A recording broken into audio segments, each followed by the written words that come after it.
So next we're going to look at goal-based agent. A goal-based agent has an additional feature that it knows what its goal is or what is the end of the program. Firstly, such an agent is not going to get stuck in an infinite loop because once it reaches the goal, it knows now it's time to stop. Secondly, because there is a goal to reach, the agent has the capacity to also plan accordingly. Now, if you look at this, there's an additional feature of goal over here.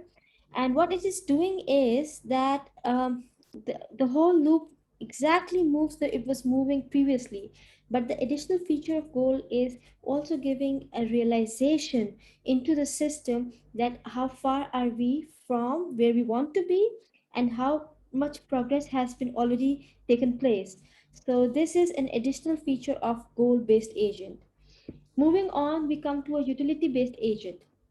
Probably by now you can see that every agent is an incremental improvement on the previous agent by adding one more feature or some more features which are going to make the engagement of agent with the environment more and more intelligent. Now, for the utility-based agent, the additional feature is of utility, which means that uh, the agent has to also decide whether taking an action is a good idea or a bad idea. It can be a good idea or a bad idea in a way that are we going closer to the goal or are we making our life more complicated? Or if there are multiple ways to go to the goal, is our choice the least costly, the least time consuming, or in any way that it can make us happy?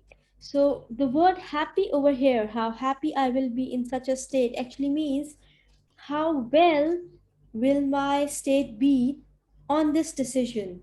And if there are multiple decisions, which decision is the happiest, which also means the best ideal or closest to ideal situation in a certain state.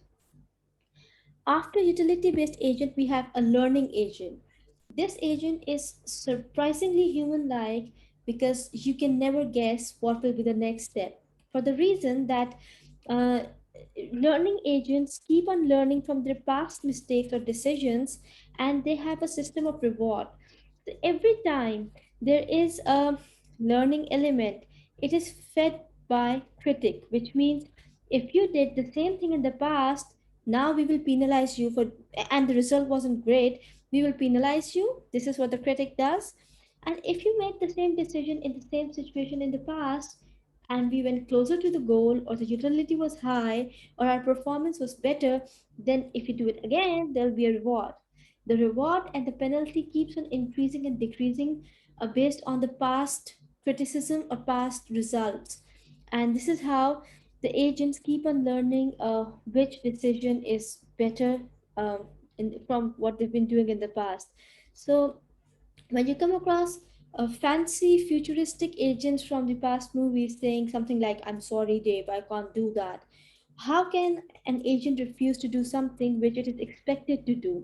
Well, maybe because it's a learning agent and it has learned that whatever is being asked to do is not serving the purpose very well.